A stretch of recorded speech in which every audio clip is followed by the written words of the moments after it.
초막절의 영적 의미에 대해서 올로 목사님 통해서 말씀을 들었습니다. 우리 레위기 23장 33절에서 44절 본문 말씀 우리 다 같이 한 목소리로 우리 봉독하도록 하시겠습니다.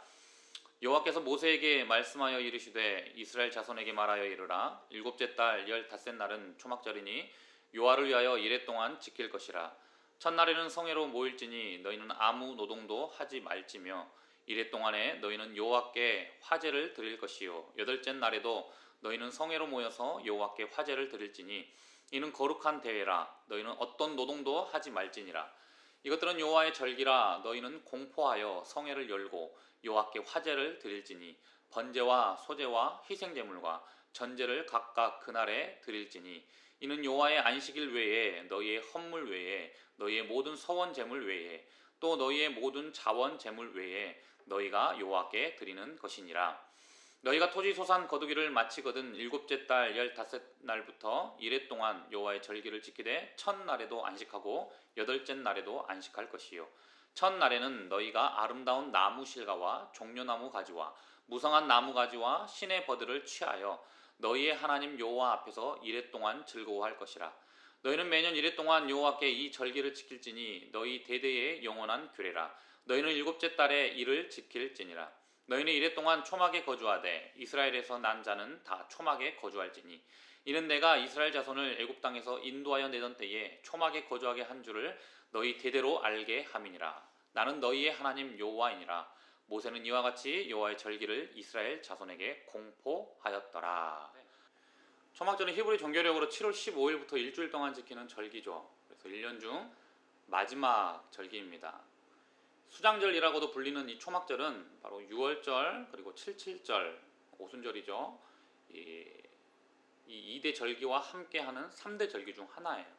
그래서 특별히 이 초막절은 이 신약시대를 살아가는 또 우리에게 말해주는 영적인 의미가 있다라는 것이죠. 그래서 주일에 올로 목사님 통해서 이 초막절의 영적 의미 3가지를 우리가 들었는데 오늘 간략하게 이 3가지의 내용을 잠시 살펴보도록 하겠습니다.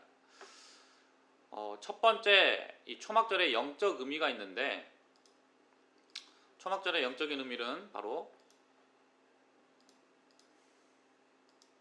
이 땅의 삶은 초막과 같은 삶이다라는 것이죠. 초막. 이 초막의 생활과 같은 인생이다라고 우리가 표현할 수가 있다라는 것이죠. 특별히 이 초막절은 우리가 40절, 42절에 보게 되면 이 나뭇가지로 이 움막을 만들어서 7일간 거주하였어요. 7일간 거주한 것인데 특별히 가나안 정착 후에 이 과거 이 광야 시대의 그 장막 생활하던 것을 기억하면서 지낸 절기다라는 것이죠. 이 장막 생활을 기억한다라는 것은 무엇이냐? 하나님께서 과거 이스라엘 백성들을 어떻게 인도해 가셨느냐라는 것이에요. 그것을 기억하는 거예요.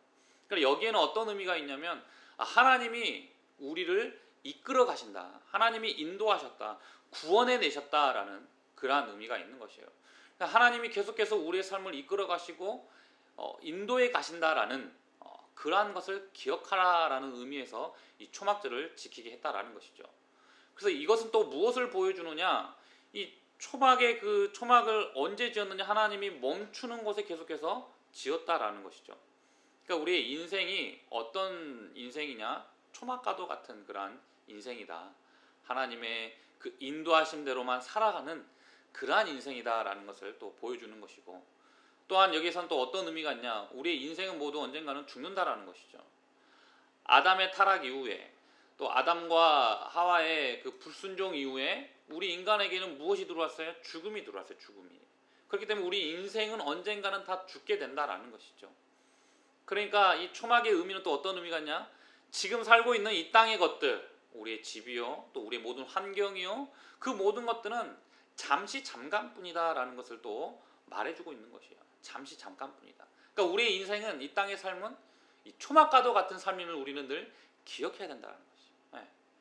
이 땅에서 있는 모든 것들을 막 가지려고 아둥바둥하면서 살 필요가 없다라는 것을 또 우리에게 말해주는 것이에요. 그래서 이 초막절의 이 영적인 의미를 우리가 보면서 이 초막과도 같은 우리의 삶은 그렇기 때문에 어딜 바라봐야 되느냐? 하늘의 영원한 집으로 우리 시선이 가야 된다는 거죠. 하늘의 영원한 집. 이 땅의 삶에 그러한 어려움이 있지만 결국 우리 성도에게는 하늘의 영원한 집이 기다리고 있다는, 하늘의 영원한 집. 우리에게는 하늘의 영원한 집이 있다라는 것이죠. 특별히 고린도후서 5장 1절에서 말씀하죠. 우리 고린도서 5장 1절 말씀 여기 보시게 되면 중간 부분에 같이 한번 읽을까요?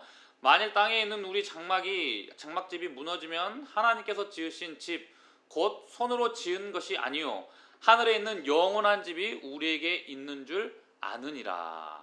네, 하늘의 영원한 집이 우리에게 있다라는 것이죠. 그러므로 성도는 무엇이에요? 빨간색 글씨 같이 읽읍시다. 이 땅의 것에. 시작. 이 땅의 것에 집착하지 않고 잠시 잠깐뿐임을 알고 천국을 바라보며 살아간다. 네. 이 땅의 삶은 초막과도 같은 삶이다라는 것이에요. 그래서 하늘의 영원한 집을 사모하면서 우리는 살아가야 된다는 것입니다. 그러므로 이 땅의 것에 집착해서는 안 된다는 거예요. 이 땅의 것을 집착해서는 안 된다는 거예요. 영원한 하늘의 집, 하늘의 영원한 집을 또 우리가 바라보아야 된다는 것이죠. 두 번째 초막절의 영적인 의미는 무엇이냐? 이 땅에서는 노동을, 천국에서는 안식을 누리는 삶임을 또한 보여주고 있다는 것이죠. 말씀해 보니까 초막절 절기 동안에 아무 일도 하지 말라라고 말씀하고 있어요. 이것은 무엇이냐? 바로 이 안식일, 또 희년과 같이 안식의 날을 지키게 하고 계시다는 거예요. 그 이유가 무엇이냐?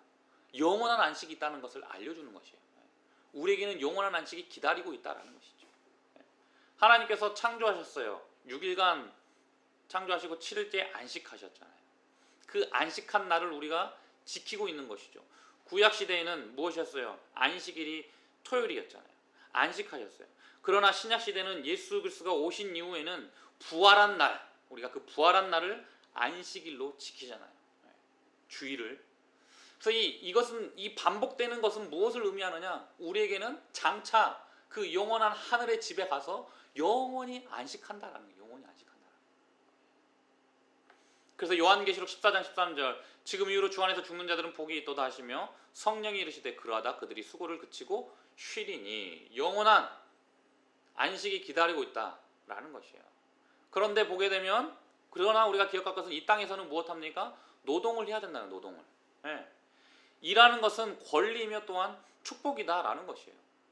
성도가 열심히 일하는 것 당연한 것이에요. 하지만 여기에 영원한 안식을 소망해요. 우리는 이 영원한 안식을 날마다 소망하면서 일을 해야 된다는 것이죠. 네. 그러나 영원한 안식만을 날마다 소망하면서 일하지 않는 것, 그것도 잘못된 것이다라는 것이에요. 이게 중요한 것이에요. 네. 그러니까 이 땅을 살아가는 우리는 주님 다시 오실 날을 바라보면서 그 영원한 그 안식을 소망하면서 무엇하느냐? 이 땅에서 6일간 일하라고 했어요. 6일간 열심히 일해야 된다는 거예요. 열심히 일하는 것이죠. 데살로니가후서 3장 10절에서 말씀은 누구든지 일하기 싫어하거든 먹지도 말게 하라. 일은 마땅히 해야 된다는 것이 마땅히 우리가 해야 되는 것이에요. 그러나 동시에 가장 중요한 천국에서 그 안식을 누리는 그 영원한 안식을 소망해야 된다는 것이죠. 따라합시다. 영원한 안식을 소망하자. 영원한 안식을 소망해야 된다. 세 번째 초막절의 의미 무엇이에요? 또 우리 곁에 사회적인 약자를 또한 돌봐야 된다라는 것이죠.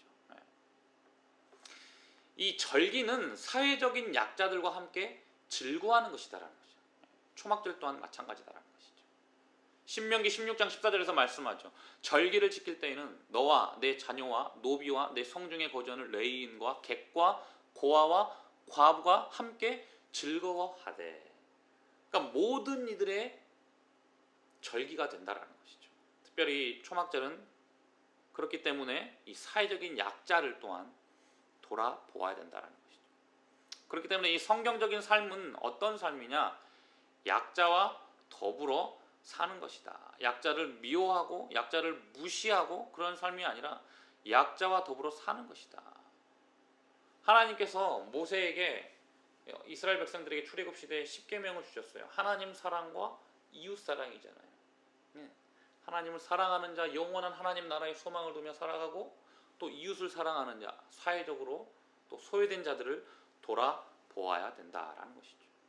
야고보서 1장 27절에서 말씀합니다. 정결하고 도로움이 없는 경건은 곧 고아와 과부를 그 환난 중에 돌보고, 또 너희가 여기 내 형제 중에 지극히 작은 자 하나에게 한 것이 곧 내게 한 것이라 마태복음 25장 40절에서 말씀하죠. 예수님께서 이 땅 가운데 오신 이유가 무엇이에요? 죄 가운데 빠져있는 우리들을 구원하시기 위해서.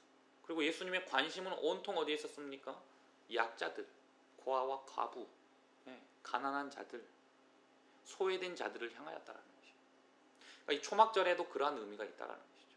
우리를 구원해 주시는 그 하나님의 은혜를 바라보며 영원한 하나님 나라의 소망을 두며 이 땅에서 열심히 살아가되 이 사회적으로 약한 자들과 또 함께하는 것임을 기억하면서 우리가 또 무엇하느냐?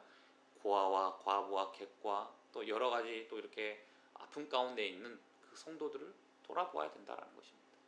이것이 바로 초막절이 주는 영적인 의미다라는 것이죠. 세 가지를 살폈습니다. 첫 번째는 무엇입니까? 이 땅의 삶은 초막과 같은 삶이다. 두 번째로 또 이 땅에서는 노동을 하지만 천국에서는 영원한 안식을 누리는 삶이다. 마지막 세 번째로 우리의 곁에 사회적인 약자를 돌아보아야 한다라는 것이죠. 하나님께서 우리에게 값없이 구원의 은혜를 베풀어 주셨어요. 그 구원의 은혜를 받은 우리는 무엇하느냐? 늘 감사하면서 영원한 하나님 나라의 소망을 두며 이 땅의 것에 너무 집착하지 말고 또 열심히 일하되 바로 사회적으로 약한 그 이웃들을 돌아보아야 된다라는 것입니다. 이것이 바로 초막절이 우리에게 주는 영적인 의미임을 우리가 날마다 기억하며 살아가야 될 줄로 믿습니다.